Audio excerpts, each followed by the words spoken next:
Ол Торғайдың кең байтақ даласында дүниеге келген. Құрылысшы, қоғам қайраткері, зерттеуші, өз өмірін ел игілігіне, Қазақстанның дамуына және тарихи жадыны сақтауға арнаған тұлға. Әлемнің 140-тан астам елі, 4 құрлық, солтүстік және оңтүстік полюстер, жер шарына айналған саяхатшы. Ол солтүстік полюсте Қазақстанның Астана мен Қостанай қалаларының туларын желбіретсе, оңтүстік полюсте алғаш рет Қазақстанның мемлекеттік туын тігіп, ел тарихына жаңа белес қосты. Испытываю очень огромное чувство радости, гордости, можно сказать, за нашу республику, от того сознания, что представители Казахстана достигли Южного полюса Антарктиды. Мемлекеттік наградалар мен ордендер. Бірақ ол үшін ең бастысы атақта, марапатта емес. Оны толғандырған бір ғана сұрақ болды. Ұлы дала бабаларымыздың ізі бүгін қайда сақталған?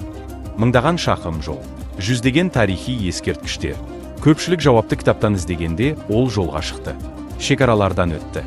Көне қалаларды зерттеді. Тарих жүрген жолдармен жүрді. Өткеннің ізін жаңғыртып, оны келер ұрпаққа жеткізу үшін. Оның есімі Сапар Ысқақов.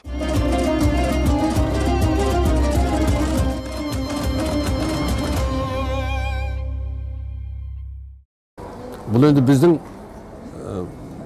рухани жаңғыру программасына қосылған үлесіміз болады. Біздің бабаларымыз өте дана халық болған, жауынгер халық болған, өткір халық, сөзінде тұратын, батыл, сенімді, кеңпейілді, ақ жүрек. Барлық жағынан да біздің бабаларымыз адамгершілік жағынан, мынау батылдық жағынан, ерлік жағынан ешқандай халықтың кем емес. Ұмыт бола бастаған тарихты жаңғырту үшін әлемнің түкпір-түкпіріне экспедициялар ұйымдастырып, бабалар ізі қалған жерлерді зерттеді. Мәдени мұраны сақтау мен насихаттауды өмірлік мақсатына айналдырды. Бүгін біз өз еңбегімен, табандылығымен және елге деген сүйіспеншілігімен көпшілікке үлгі болған Сапар Ысқақовтың өмір жолына тоқталамыз. 2016 жылы бұрын соңды болмаған ғылыми зерттеу сапары басталды. 6 жыл бойы экспедиция мүшелері Еуропа, Азия, Африка және Америка құрлықтарындағы 50 мемлекетті аралады. Әрбір елден бабаларымыздың ізі ізделді. Әрбір қаладан тарихтың белгісі зерттелді. Зерттеу нәтижесінде ұлы дала перзенттері билік жүргізген 22 мемлекет анықталды. Ғасырлар бұрынғы тарихтың тамыры қайта табылды. Экспедиция барысында шетелдердегі қазақ халқы үшін қасиетті саналатын 100-ден астам киелі орын анықталды. Бұл бір халықтың жоғалған іздерін қайта табу жолындағы үлкен еңбек еді. Тарихты табу бір міндет. Оны халыққа жеткізу одан да маңызды міндет. Сапар Ысқақов осы жолды таңдады.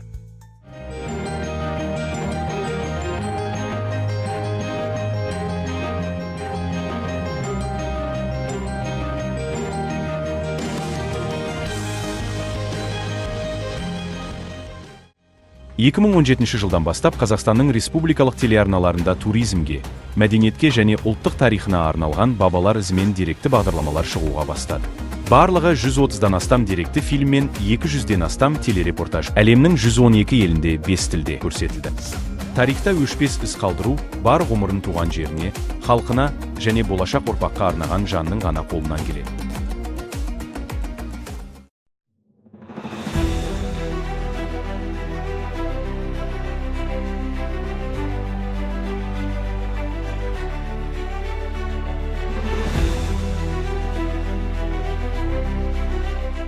Көпшілік орындалмас арман деп қараған кезде Сапар Ысқақұлы іске кірісті. Басқалар сайын даланы ғана көрген жерде ол болашақтағы мұражайларды, мемориалдарды, қонақүйлер мен туристік нысандарды елестетті. Көп жылдық зерттеу мен ізденістен кейін оның көкейінде жаңа мақсат пайда болды. 2020 жылы Қостанай облысы Амангелді ауылында жаңа жоба басталды. Тәж Торғай көпфункционалды туристік кешені. 6 гектар аумақ. Бір адамның арманы. Бір өңірдің болашағы. Қайырлы күн. Біз 2 күн қатардан Амангелді ауданында, оның ішінде Тәж Торғай кешенінде тұрмыз. Осы кешенді бізге салып берген Сапар Ысқақұлы ағамызға көп алғысымызды білдіреміз. Өте керемет салынған, өте керемет әсердеміз.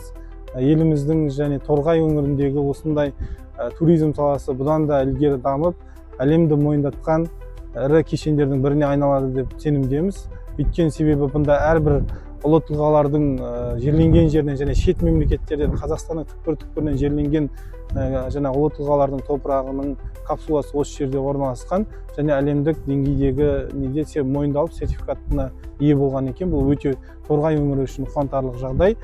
Торғай өңірінде туризм саласы бұдан да биік белеске жетіп дами беруіне тілектеспіз.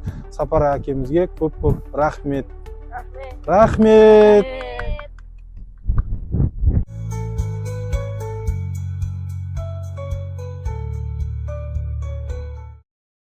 Бұл кешенде әлемнің әйгілі 7 кереметінің сәулеттік үлгілері тоғысты.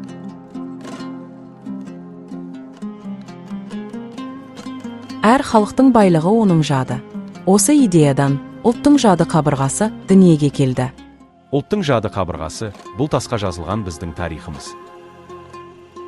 Ұлы ағартушы Ыбырай Алтынсарин бабамыз қасиетті Торғай даласына білімнің шырағын жағып, қазақ баласына ғылым мен ағартудың жолын ашты.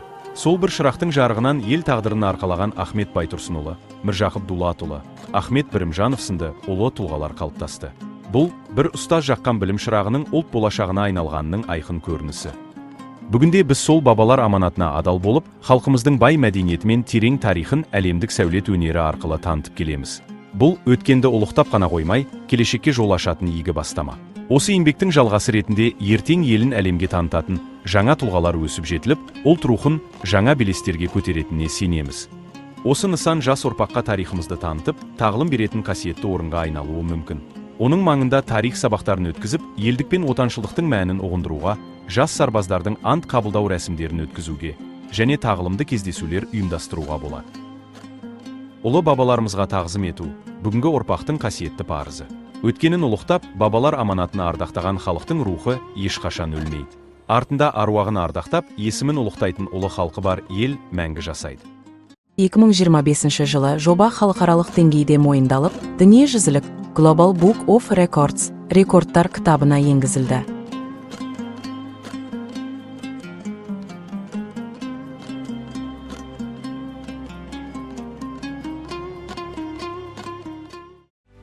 Кейде үлкен өзгерістер мыңдаған адамның күшімен жасалады. Ал кейде бәрі бір адамның арманынан басталады.